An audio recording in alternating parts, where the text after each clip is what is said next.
Oh, my audio's out. He said, looking great, though. I appreciate you guys.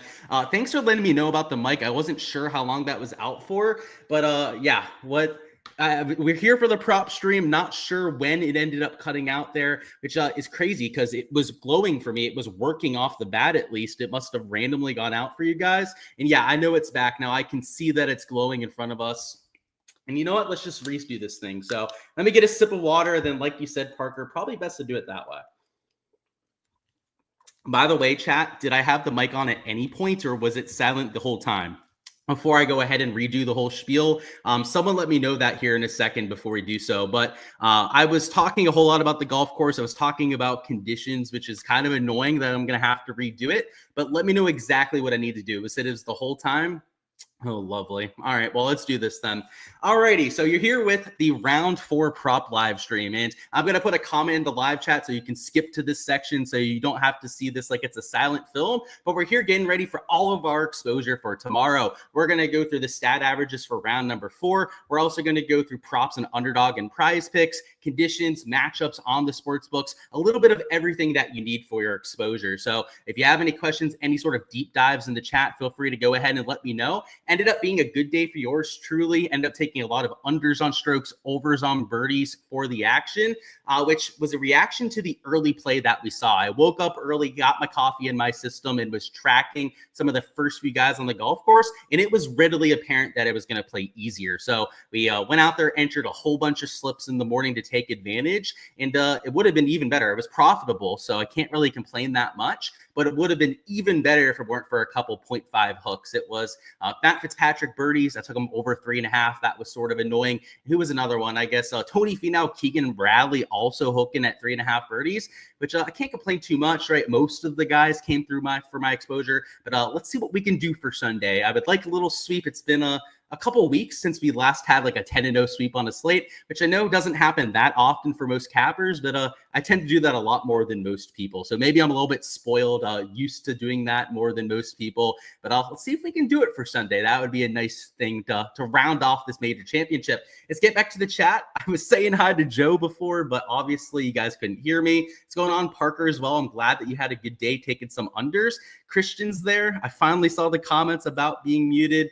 And let's hop on into this thing. So like I said, any sort of bets that you have for me, feel free to go ahead and let me know in the chat. But I've got a lot of stuff I've already entered, so we're just going to hop on in. So course conditions today, much easier than rounds 1 through 2, which wasn't necessarily obvious to me, at least ahead of time. I thought it was going to play like even par or something like that, maybe like the 0.4 over par like you saw for round number 2. I would say the cut line had a lot to do with the scoring getting easier, because if you take a look at the morning wave today, it only played minus 0.5, so it was about a stroke difference between the morning and the afternoon. Afternoon played minus 1.5, morning played minus 0.5. That was the talent gap. It wasn't really conditions that led to that difference. If you guys saw the DFS live stream I did earlier, it was mostly that your informed players were at the top. Your top 5, top 20 in the official World Golf Rankings were almost exclusively in the second half of tee times. So that was partially why you had that kind of a difference. And for round 4, I think it's going to be the same kind of trend. I think the morning is going to play easier than the afternoon. And because the winds do not look like they're going to be that terrible, and because pin locations, which we're going to go through a little deep dive later on, don't look very difficult at all. In fact, Aaron Fleener, who's JT Poston's caddy, said that the pins for round 4 look easier than round 3. I think this -1 scoring average could be repeated. So morning, maybe it's minus 0.5 again. Afternoon, maybe it's closer to minus 1.5. But these averages across the board, I think, are pretty accurate heading into Sunday. So birdie average was 3.6 per round. I don't think that one's going to move that much. Bogey average was 2.4 per round. Once again, shouldn't move all that much. Fairway average, though, that one I have a little bit more questions behind. We'll talk about that actually later when we get to the prop board. But green and regulation average, also probably going to stay in that 12.5 to maybe 13 range. So that should give you guys an idea of, in general, what I'm expecting for conditions. Fairway average, the thing I'll mention with that is that day 1, it was like 6.3. Day 2, it was 7.5. Today, it was 8.4. It's had such a wide range over the first 3 days that I'm not as confident in saying that it's going to stay at like 8.3, 8.4 per round.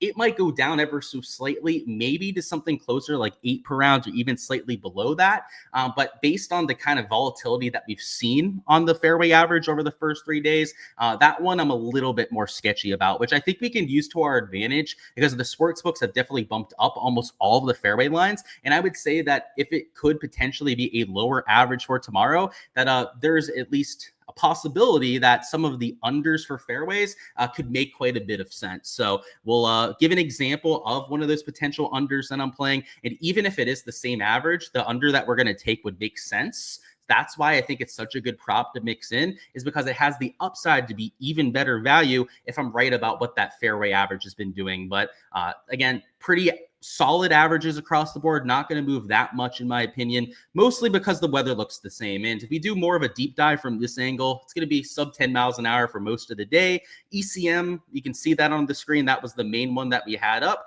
But if we go through a few of the other ones, this one is even calmer than the ECM. Does have a little mist in the afternoon, but 1/100th of an inch of rain is literally a mist at the very most, and that's not a consistent mist either, right? That's a mist that comes through with a cloud or two. This Medio Blue model also pretty flat, sub 10 miles an hour sustained, is much calmer than rounds 1 and 2. Icon model, same thing. And then the UKV is also calling for the same sort of weather forecast. So I like that they're all pretty consistent. We didn't always see that for the first few rounds. Irish weather tends to be pretty volatile, harder to predict. So we don't want to go too crazy on our exposure before tomorrow morning. Like, I'm still going to leave room in my portfolio to add some live bets tomorrow. But as of the forecast that we have here, I think that the round 3 stats are by far the best that we can use. And just to go through some of these stat averages, sorry, not stat averages, getting way ahead of myself. My apologies, guys. Heck of a start to the live stream. Jeez Louise. We got the pin locations up on the screen here, which you can see there's a lot of center pins. So first off, hole 1 is in the center and just below a slope. So it's not up on the slope, it's below it where it's a lot easier to get to. Like hole 7 is a back middle pin. That's a par 5. That's a real simple one. 8 is a whole 8 paces from the side. You normally see a lot of pins that are like 4, maybe 3 paces from the side. This time, it's a whole lot of that are 6 or more paces from the side. And you have a few that are 4, like 3, 5. They're kind of tucked. But 5 is a drivable par 4, and that's the easiest pin that you can get at 5. 6 is a whole 6 pace. Sorry, 4 is a whole 6 paces from the side. And a lot of pin locations here, like there are a couple tough ones. In particular, 14 seems like a tough pin. 15's a little tucked as well, and that's getting towards that finishing stretch. But 17 is the easiest pin that you get at that hole. 18 is the second easiest pin that you get at that hole as well. 11 is a very accessible one. 13 is an accessible pin at that par 3. There are, like Aaron Fleener said, JT Poston's caddy, enough easy pin locations here where there's a chance that it plays easier than round 3. So especially if the weather cooperates, I think that's the one aspect that could really change the averages. I mean, if it ends up being windier than they call for, then yeah, maybe it plays closer to minus 0.5 or minus 0.75. But something under par, I think, at the very least, is what we would expect for Sunday's action. So I think it's a fair board. The pricing, by the way, reflects these averages. Like you've seen the sports books kind of account for the averages today and priced it accordingly, which in my opinion is, it's not maybe the optimal scenario. The optimal scenario for props would be for them to be like 5 strokes off, right? Like, I mean, obviously, like if it was 5 strokes off, you would just enter all overs or all unders in that direction. But the next best thing, like sometimes it's off by half a stroke or so, and you like more overs than you like for unders. I kind of like the slates where they have the pricing pretty close to perfect, because they're not going to get it perfect on everyone, right? They're going to get it perfect on like for the field in general. That's what I mean by like how they do the pricing. But on individual players, oftentimes they'll drop the ball. And that's what I think we have here for round number 4, because they have, especially on the sports books, this is just idiotic to me. It makes absolutely no fucking sense. It shows that the sports books have no idea what they're doing. They have like everyone at 70 strokes, like literally everyone. And obviously they don't have anyone at exactly 70 strokes. But what I mean is like anyone with a pulse in the field is either at 70.5 and juiced under, or is at 69.5 and juiced over. You can't have everyone at 70 strokes. I mean, that's just the most moronic thing that I've ever fucking seen a lines maker do. And that's literally what they've done with everyone. Jordan Spieth, 69.5 and over. Ooh, Victor Hovland, 69.5 and over. Literally everyone except for the dog shit players like Thomas Dietrich. Like, oh, he's a half a stroke to a stroke higher. Like, yeah, sure. I guess that makes sense. But like even Aaron Rye's trash ass, 70.5 and under. Daniel Berger, 70.5 and under. Like, you get the point here, right? not everyone can be projecting for the same exact number. So I think that these lines makers, when they get this -1 average and they put everyone at that number, it's a cop-out thing to do. They go, you know what? If you put everyone at the average and then we put some juice in that direction, like what's the worst that can happen? A lot of bad shit can happen, because you have players that are averaging and projecting for 1.5 to 2 shots gained to the field that are at that average. Easy unders on strokes, easy overs on birdies, in my opinion. And on the flip side too, if you have guys at that, average 70.5, or maybe even at something like a 3.5 birdie line, which 3.6, that was the average for round number 3, then how the hell do you have slapdick players like Live Tour, old retired fucks, at 3.5 birdies? It makes absolutely no sense. And on the flip side of that, they'll have the retired fucks at 3.5 birdies, and then they'll have players that are legit top 25, top 30 birdie makers on the PGA Tour at the same 3.5 mark. And some of them, by the way, this is the crazy part about this slate, is the retired fucks are juiced towards the over, which makes no sense, -160 or something like that. And then you have the legit PGA Tour players that are like even money at that. These lines makers, I think, are full of shit. They're smoking weed or something. They've got all the drugs in their system with the kind of pricing that they've got. So I've had a lot of slips that have already entered, and frankly, I think it's a really easy slate to break down. So let's just start talking slips, because I think it'll be easier that way. We're going to start on the underdog side with a few unders on bogeys that have entered. When I was muted before, I was talking about that being the first place we were going to go. But let's take the under on Tyrrell Hatton for this slip. So Tyrrell Hatton with the average at 2.5, that's a little bit over today's average. I think it's going to stay about the same with the pin locations not being terrible. And Tyrrell Hatton, before he left for the Live Tour, was an elite tier bogey avoider. We don't have bogey stats on the Live Tour for some reason. I wish I could tell you why, but if we go to the scrambling stats, Tyrrell Hatton is half decent in the category. So let's see exactly where he rates out.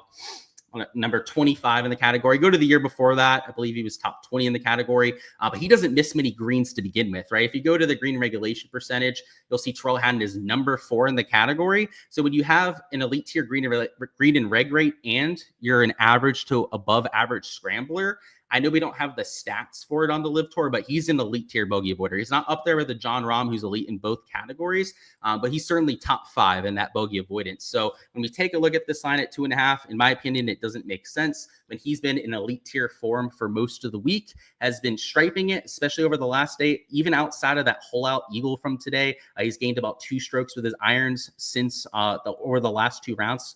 Even for the whole event, I think he's gained like 4 or 5 strokes with his irons. That's the kind of player that I'll take for an under on bogey. So he's an elite tier player by all means. He's one of the top 5, top 10 players, in my opinion, that made the cut. So if the average, and this is another example where it's at the average, like I just genuinely put my hands up and go, what, like, are they literally drunk or something, these lines makers? It's like they said, you know what? We don't want to do any work. We're just going to put everyone at the field average and move on. Well, if that's the case, morons, then we're going to take advantage of that, because it's really that simple to enter props. We find above average players and we play them for positive stance plays. You find the below average players and you take them for negative stance plays. So speaking of, let's actually go to one of those negative stance plays. Somebody that went over his birdie line today, but I don't give a rat's ass. He's 1.14x for the under, which I got 0.15x. So I got him for a 3.76x payout.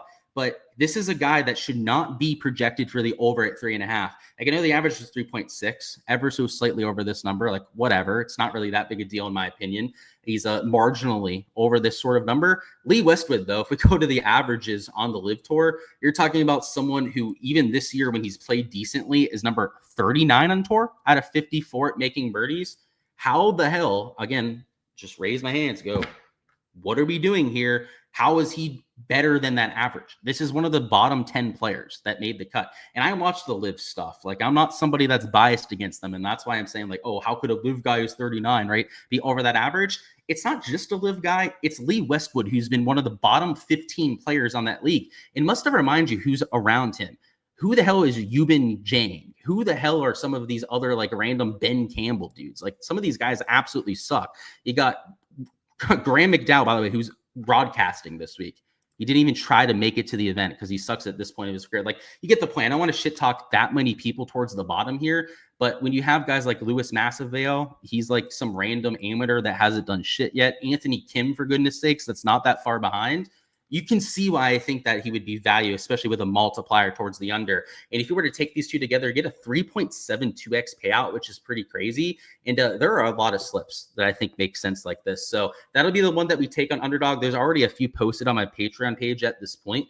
But this board, in my opinion, like if we go to the bogey board, let me just like bring up bogeys or worse. Like Xander should not be at even money at 2.5. Fitzpatrick should not be at even money in 2.5.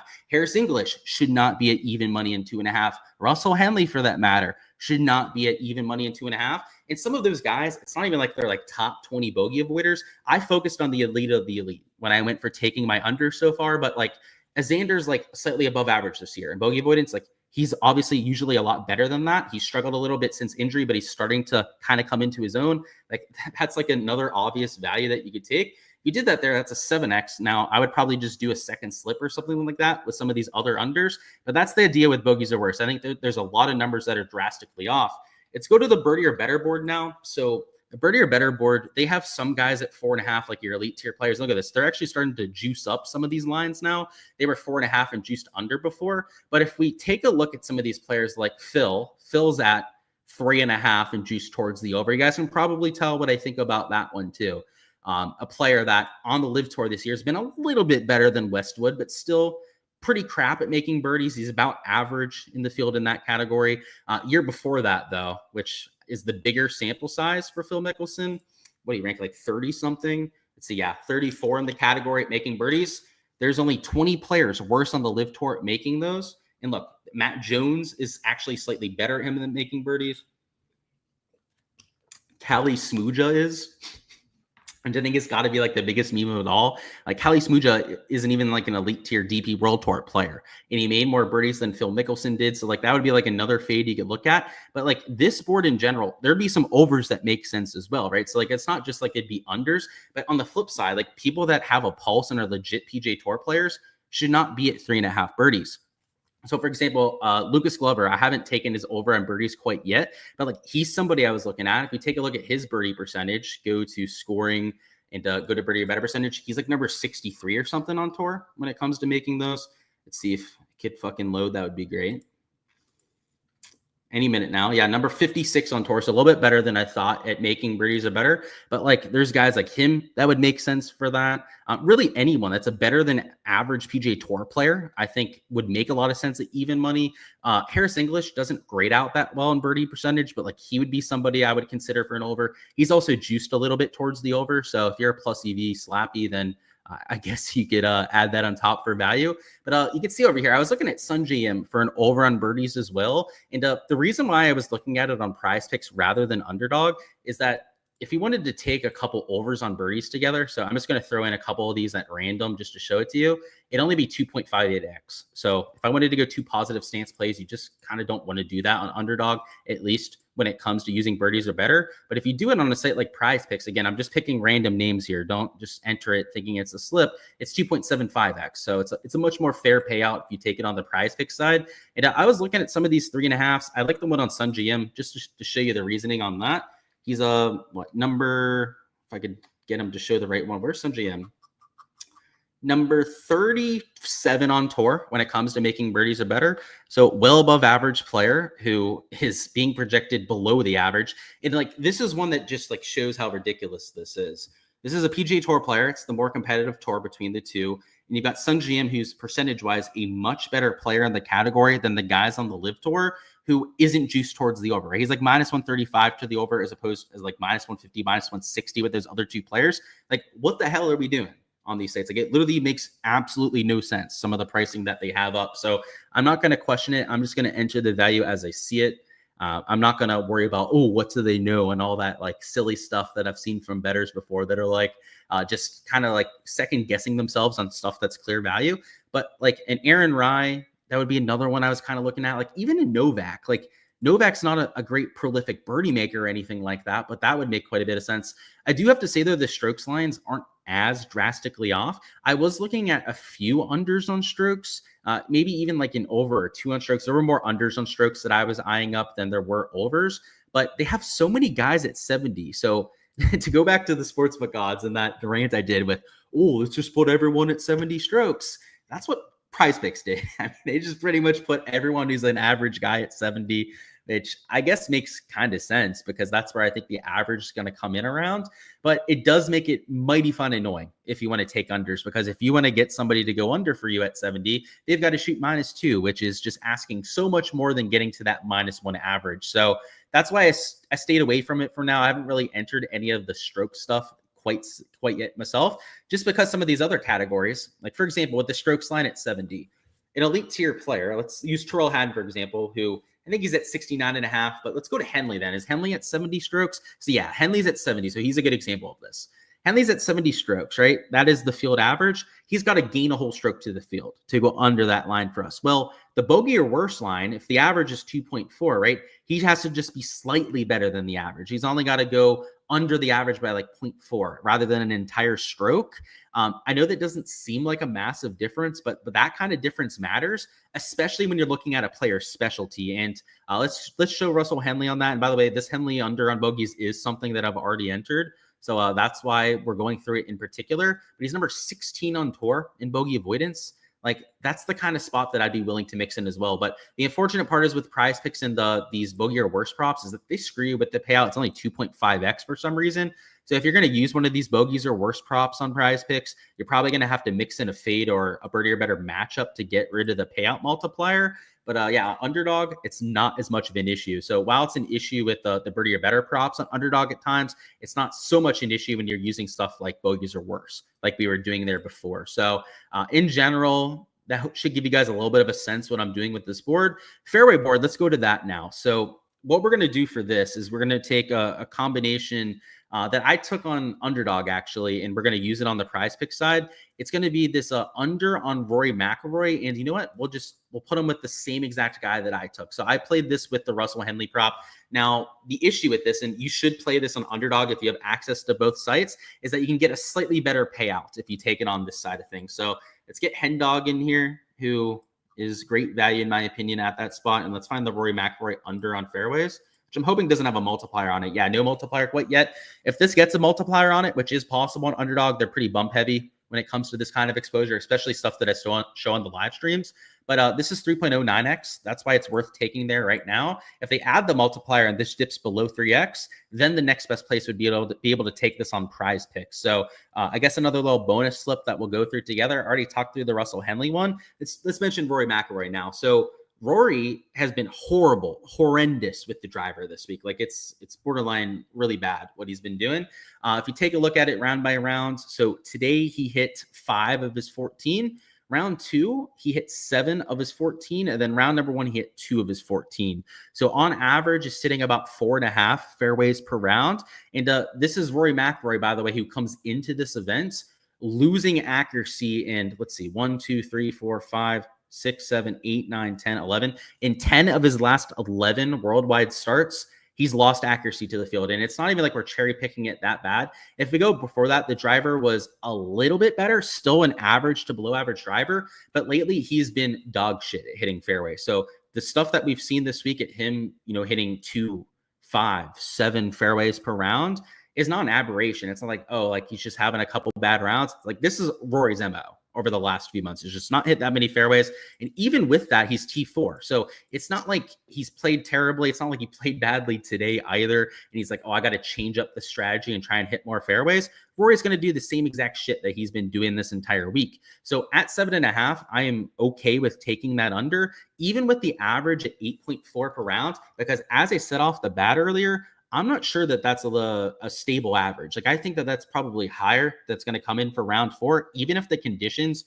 really don't change. And even if the scoring average ends up being about the same, I would say that the rain that they got on the end of round 2, maybe even the early part of today, early part Scotland, like 3, 4 a.m., they got a little bit of extra rain as well. That could have led to it going up a little bit. But also, I think the wind direction was what caused it. And I heard somebody talking about the wind direction today and tomorrow being one of the easier ones on the course.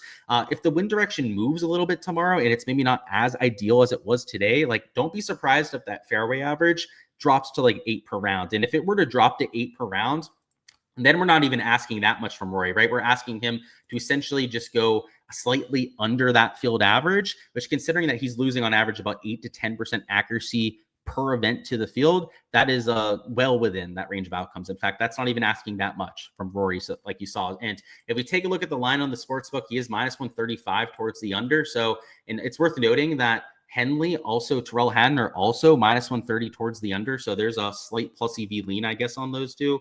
Sorry, I'm looking at the wrong player here. Golly, this live stream's all over the place. So Rory is minus 130 towards the under, like you can see there.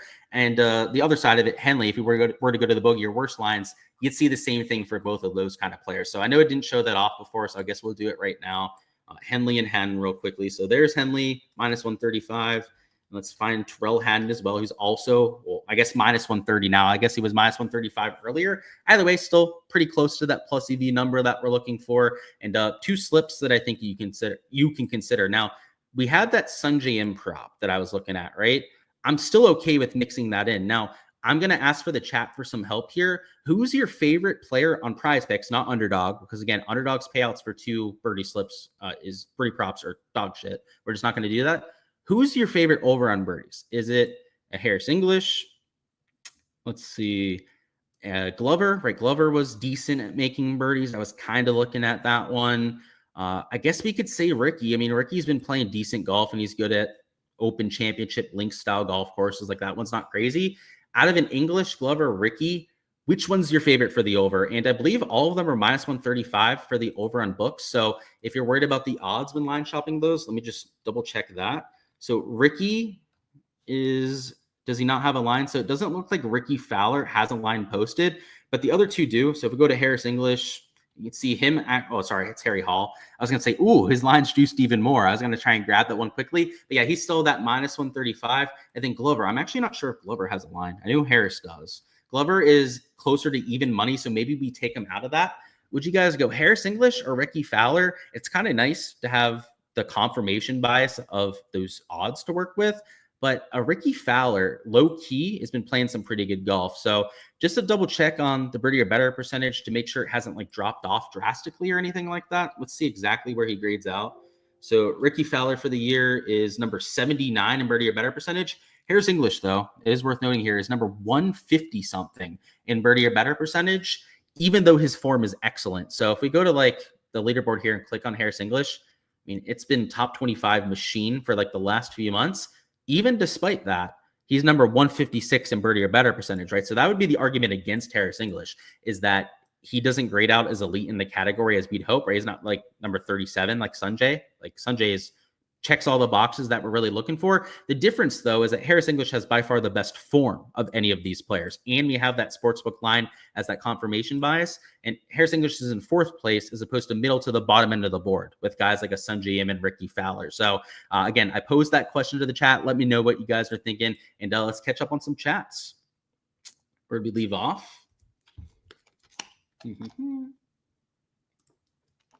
Like in Finau and Keegan for the under on bogeys on Prize Picks. Also, Novak over 70.5 strokes. I could see fading guys going off early for strokes just because they can kind of be out of it. But 4 bogeys, are you sure that those are up there? I don't think that they have those on Prize Picks. You're also saying Rory under 7.5 fairways. I definitely agree with that one. You say, is Scotty a lock on DraftKings, or do we think that he pars his way around the course? So I gave my full take on that in the DFS stream, Jackson. In fact, I spent probably 5 to 10 minutes going through that.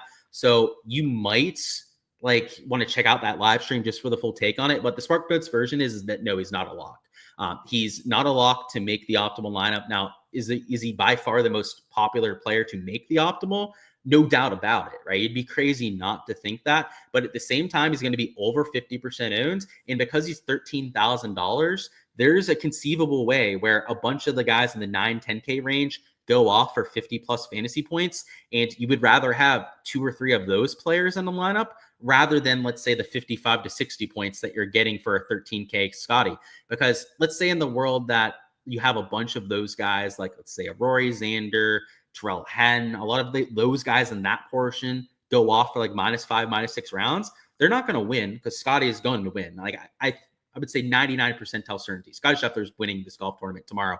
But that does not mean that he's making the optimal because he still has to score on top of that. Let's say it's a -3, he coasts to a victory, but you have all those guys popping off and kind of making it close. You're going to want the guys that were popping it off and kind of making it close. So I give my full thoughts on the DFS live stream, but I think he's going to win, but it doesn't mean he's a lock in DFS. What's going on, Philbo? He says, you have Fitz and Henley with the Withall market. Do I like anyone else in that market? I don't know the pricing right now, Philbo, and we don't have the time here on live stream to go through it. So you can throw a few players through me, by me if you want, but just let me know. Yeah, not enough time for it, unfortunately. He said he loved the truthful call outs on the big butts at third lines. Yeah, I agree with it, man. It happens all the time. Like the sports books, sometimes they just make some moronic decisions. So definitely stuff I take advantage of when we can. He said double nip of Blends for you. I'm jealous. I might have to get some Blends out myself tonight. He said something stronger than weed. I think so too, man. They're on some hard drugs with those lines.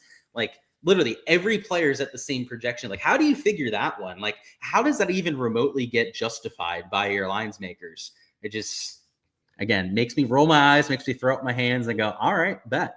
Sick. Thanks for giving us those lines. Westwood, again, you have PTSD, but let's ride. Yeah, man, you shouldn't have PTSD about props. It's one round, one data point at a time. It's really, you should be rinsing and repeating as much as possible, or else you're going to make moronic decisions, right? If you let one day's results or one result from the day before completely change your outlook on something, then you're just going to take yourself away from potential value. So like, for example, like the day 1 and 2 guys that sucked, like guys that maybe only made like 3-4 birdies, like for example, Phil Mickelson, that didn't mean he was like automatically going to go under in round 3. Now that's not why we took the under, for example, but that's why you stay away from that sort of mindset, because it really clouds your judgment and is going to take you off of value plays. He said Anthony Kim is still raging and he's still playing. He's an absolute legend from back in the day. Phil's under and birdies burned you today because he chipped in. Yep. You said he would have swept all your props otherwise. Hate to hear that, but I'm going back to it, man. He got lucky and he played dog shit golf. You have a boosted payout taken on Underdog and you were going to use it on some of the tournament finishing positions. What do I think about Aubert to finish top 20, Xander top 10, and Rory top 5? I mean, to be honest, Jack, those outcome-based props on Underdog aren't the best use of those kind of boosts. Now, if it has to be those props for the boost, then I guess like, you know, those sort of players, I like Rory in general, top 5, maybe starting top 5. So that's pretty safe. A Xander Schauffele top 10, like he's starting top 10. That feels pretty safe too. The Aubert one, same idea, right? They're all starting within those spots. They're elite tier players. I wouldn't expect them to lose ground, but the payout that you're going to get on those is complete shit compared to the sportsbook lines. Like if you were to parlay those kind of things together, I don't even think DraftKings would let you do it, but like on a site like DraftKings, on a site like FanDuel, that's kind of thing, you would get probably double the payout that you're getting on a site like Underdog. And I'm just generalizing there. I haven't done the math, obviously, on those exact players. But from almost all the combinations that I check compared to like Hard Rock Bet, compared to DraftKings when I'm doing my research, it's pretty drastically off with what you're getting on Underdog. So I would say unless they're limiting you to that market, take some other props, like the normal, traditional, more pick'em props, because I think there's quite an edge for Sunday on those markets. What's going on, Sava? You said Scotty is cracking the fescue greens. Yeah, man, that was I called it, right? I said if he was going to gain strokes on the greens, he's going to win by a touchdown. And if he gains 3 more strokes on second place, well, he's going to win by a touchdown. So I can't say I'm too mad about it, though. And hey, you guys aren't helping me with the prize pick slip, so I guess we're not going to enter one then. So let's go through the matchup stuff and then cut it out of here. I've got some stuff I've got to get to tonight, so we're going to get through this one rather quickly. But with the matchups and 2 balls, I personally hate them on Hard Rock Bet, so I'm probably not going to enter any myself. I'm probably going to do the 18-hole matchups that they post. That's what I did for today, which worked out pretty well. But these 2 balls, I'll look through them for those of you that do have access to the market without ties. Without the ties, these are totally fine. I'm cool with entering them. But these 2 ball markets with the ties, it's a horrible betting experience. And the odds on Hard Rock Bet are also pretty trash. Like, for example, like, let's say if Riki Kawamoto was like plus 145, they give you like plus 150 on Hard Rock. And then they obviously have the tie as another category. You're getting 5/100ths of an extra point on those bets. And then you lose out if they tie. Like I said, it's just dog shit. You just don't want to enter on those markets and give them money if there's not really value to be had there. But for those of you that do have these head-to-head markets, we'll go through a few players that you can choose from. So Dirty Dean only being minus 135 versus Phil. Like maybe you want to attack Phil because he's been pretty crap all week. He's losing strokes off the tee and on approach. There's almost no one else that made the cut that is doing that sort of thing. So I would say that he's been skating by even more so than most players. Let's keep going through these though. So a lot of these ones that are heavily skewed in one direction or the other are almost automatically a cross-off spot for me. Like unless the guy that is the huge plus money is a player that's a diamond in the rough, not really looking at those kind of things. Matthew Jordan versus Francesco Molinari, though, I was looking at this one earlier. This feels like a misprice as well. Like only minus 130 odds versus Molinari. Like that's one we could take. And like if we went Dirty Dean and then also mixed in a Matthew Jordan, like that gives you plus 200. So like I know we're not getting plus money on either one, but if you took the two together, we're getting a pretty juicy payout at plus 200 plus on those two in a parlay. So maybe that's the way to get exposure to these kind of ones. Again, the 2-ball market, I prefer the 3-ball market so much more over these 2-balls. 3-ball, you can take some like the second and third guys for like plus 150 to plus 200 odds. And that's really my sweet spot when it comes to this. The first underdog that I think is remotely viable would probably be a Henrik Stenson there at plus 170. He just has such an elite tier links history that I think he makes sense. And then also his ball striking today was excellent. Gained off the tee, gained on approach, lost in the short game category. So, that prototypical stat profile that we look for of guys hitting the ball well and losing with the short game, he's got that in spades. Let's keep moving through this though. So maybe Ricky is an underdog, but I'm not sure plus 110 is enough. Like, Burns is the clear better form player, so that's why he's the favorite between those two. But a Thurston Lawrence versus Jesper with T-Law only minus 125. T-Law has fallen off a little bit with the form, but if you compare these two players over the last 2 months, Lawrence is like leaps and bounds better than Jesper. So he should be the favorite, but I would say minus 125 maybe isn't enough between those two. So let's throw him in there. What is that? If you took it as a 3-man, that would be plus 454. Maybe we make it a little lottery here. And I can't even enter it myself, which is the shitty part because, once again, they don't have the market without a tie on Hard Rock Bet. I could enter these 3, but if any of them tie, I'd lose the entire slip, which forget it, right? I'm not entering a multi-stage parlay where if any of them tie, the whole thing ends up missing. I mean, that is just the most ridiculous thing I can think of. Like if you lose a parlay because of a tie, I mean, that's just horrendous. And it changes the EV of your slip massively. And I'm sure like if I compared these, let me see if they have it up on Hard Rock Bet actually, because they were posting some of the lines before. I'm not sure if they have the entire board up quite at this point, but we'll see what they have for us. I'm just curious what the payout difference is going to be between what we have here in DraftKings and then what I'm going to get with that market on Hard Rock. So yeah, it looks like they have most of them up. So let me see if I can find these. So there's Dirty Dean. Dirty Dean's minus 120. But once again, the tie is included. So you can't really look at it the same way. Thurston Lawrence is minus 105. So that's actually a more substantial difference than the one with Thurston Lawrence. Ever so slightly, I guess. And let's find Matthew Jordan as well. Again, he's going against Molinari. No search feature as well. That's something that I wish Hard Rock Bet would implement just to make the ease of use a little bit better.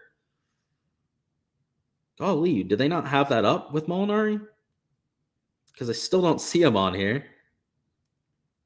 I'm probably just blind, so I'll give it one more read through to see if I can find it. They do have the Stenson one, Stenson plus 160, which by the way, if he's plus 170 on DraftKings and he's only plus 160 at the tie market, that is an absolute scam. So yeah, I won't be entering any Henrik Stenson, especially at a worse line than what we had on DraftKings. And same thing with Matthew Jordan. Like the odds are pretty shit on this. Like he's only minus 120. So if we were to parlay those together, the payout is better. It's plus 556. But now, like I said, it's a loss if one of those ends up tying. So it just really kind of takes it away from me and my betting enjoyment if I'm going to bet that on a site like Hard Rock Bet. So if you have access to DraftKings, FanDuel, a lot of those sites, they obviously just void the bet if they end up tying. If you're getting anything close to this plus 450, maybe even a little bit better, I think FanDuel has slightly better odds on most of the 2-ball, 3-ball markets. See if you can get that close to that plus 500. That would be my main piece of advice from the 2-ball side. And these head-to-heads, they're going to be different on Hard Rock Bet than what we have on DraftKings. But let me just go through that together here actually on Hard Rock. So because we have another 5 minutes before I got to get out of here. So we might as well take a look at some of those that they have posted. And they've got quite a few actually. So I know you guys can't see it in front of you right now, but I'll call out the matchups as I see any that might make sense. They've got Aubert versus Connors. Aubert is a slight favorite. I think that's pretty close to what it should be. You have the two Højgaard twins against each other. They have Nikolai as the slight favorite, which also probably makes sense. Rory versus Scheffler. Scheffler the favorites. Yeah, no complaints from me there. Dealing with some pressure, though, on the Scheffler side. So that's why it's only minus 140 for him. Normally, it'd probably be closer to minus 150, minus 160 at the least for the Scheffler side of that. You got English versus Henley. You have Henley as a slight favorite, which I agree with as well. English was a little short game dependent for my liking today. So that's another reason why with that English prop, I'm a little bit kind of sketched out by it. You got Harman versus Wallace. They're both even money. That feels like Harman should be like the clear favorite in that one. Now, Wallace's ball striking stats have been really good this week. So like, it's kind of like the wrong time, the wrong place to pick on a Matt Wallace. But between those two players, Harman has the higher baseline. So I'm not sure if that one's quite good enough to bet on, but I would lean on that between the two. Like maybe it's close to a good line at that -110. You have Haddon versus Fitzpatrick. Yeah, Haddon should probably be the slight favorite, but I do like Fitzpatrick tomorrow. Goddard versus Haotong Lee. Goddard big favorite, which yeah, you can't argue with that. I'm not going to bet him at close to the -160 that they have him listed at. Yeah, I don't really see that much that I like here, I guess.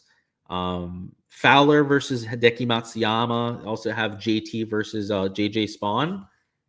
Like I could see myself taking like this JT. It's JT versus Spawn, and he's -120. Who was the other one towards the bottom? Like who was it? The Henley versus English at -120 because of the fact he was a little putter dependent. Like maybe I could see myself getting there. But these head-to-head markets, especially when they don't have them in the 3-ball format, they just price them so tight. Like especially when it's just the two players, they're putting at least that -110 in either direction as on average, if not the -115 that you see on a site like Hard Rock Bet, which when you're trying to beat like that, 10 to 15 points in either direction, it's pretty brutal, right? Like you have to be very skilled at selecting head-to-heads if you're going to beat that sort of an edge. And it's, I think, something that people don't really think about when they're betting these. They think that like, oh, if it's a 50-50 and you have a lean on it, you should be entering it. You need more than just a 50-50 edge to really be entering plus EV matchups. So that's why I'm so picky about it. That's why like I roll my eyes when I see them posting the market with the ties, because it completely takes away any sort of value that would have been there. Because in reality, right, like compared to these sites, if I was going to enter Matthew Jordan with that tie involved, I would need that to be like at worst minus like 105, like probably getting close to the plus 100 number for me to be betting that sort of thing. Same thing with the Thurston Lawrence, Dean Burmester, maybe that minus 105. Yeah, probably minus 105. I was going to say minus 110, but like not really. Like minus 105 at the very least is what I would want on that sort of prop to be entering it. And you can see, as I was just saying, via the Hard Rock Bet app, they're not getting anything close to that. So if you're on a book as well that has that same kind of market where you can't enter them without a tie, just be very selective about it. And there might be a few cases where you're getting slightly better value, but very rare. I mean, they don't set these markets up on sites like Hard Rock Bet or other sites because they want it to help you. They set it up because they want to make more money. And the thing with Hard Rock Bet that just makes me laugh every time I hear it is that they say, you don't have to know what you're doing. You can just copy what the rest of the people do. Maybe if you're not in like Florida or a site or a state with Hard Rock Bet, you haven't heard that ad before, but that's literally what they advertise. They like advertise being dumb when you're betting. So that's why they give you those sort of odds. They have this kind of stipulations on the site because they're counting on a lot of their users not having that knowledge and getting taken advantage of in the process. So that's what I like to say on these live streams, kind of like to give a little PSA on what to avoid and what to look out for when you're betting on these markets. Because, some of them like DraftKings, FanDuel, they do a pretty good job. Like they're the big commercial markets. They're not going to really get away with some of that shady stuff. The smaller sites, like when you get to Hard Rock Bet, Bet365, that's when you start to get some of this like malarkey coming in, the stuff where you're like, hey, like that doesn't seem very fair that a tie would be a loss. They're very clear about it, right? I'm not saying that they're doing anything shady, but it's shitty. And it really sucks as the consumer when you're betting on those sort of things. So that's going to be it for the live stream, guys. I'll see if there's any last second questions or bets that you want me to go through. But of course, guys, for all the exposure I'm entering, you guys can find that on my Patreon page. I apologize for the whatever it was, like 5 minutes at the beginning where I wasn't talking. That was just not the way I wanted to get this live stream started, but still got through all the information I needed to in these 45 minutes. Yeah, it took away a couple of minutes. We probably would have been able to go through a few more props if I wouldn't have had that mix up towards the beginning. But what can you do about it, right? I had no idea that you guys couldn't hear me, and I'm just glad that we had people in chat that could have let me know. So I appreciate you guys as per usual here with all the support you guys show on my content. Smash that like button if you guys haven't already, and also subscribe so you guys don't miss any of the content to come. Because not only for this event, which I know it's the 4th major and it's ending tonight, but we've got the whole rest of the schedule and of course the entire FedEx Cup fall coming in 2 to 3 months. So make sure to stay tuned for all of that to come. Let's see where we left off. So let's see. No pick'em sites, Philbo. That kind of stinks.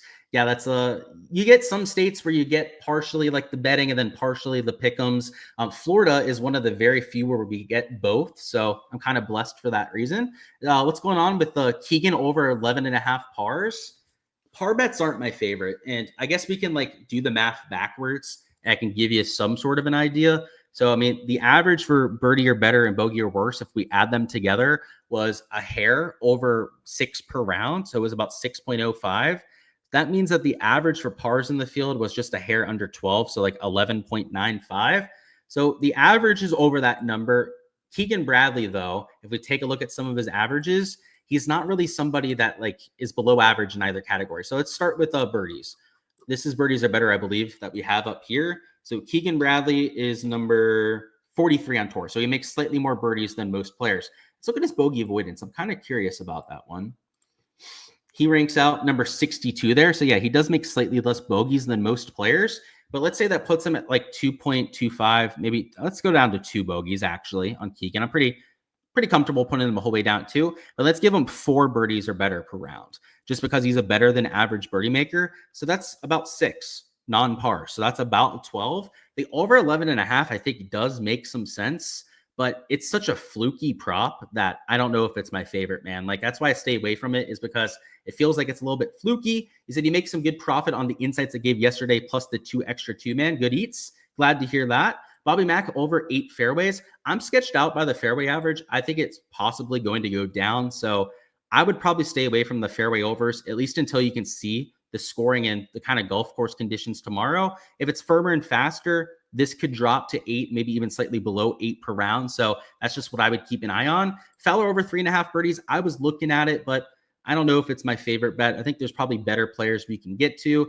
looking at Hall versus Keegan at -110.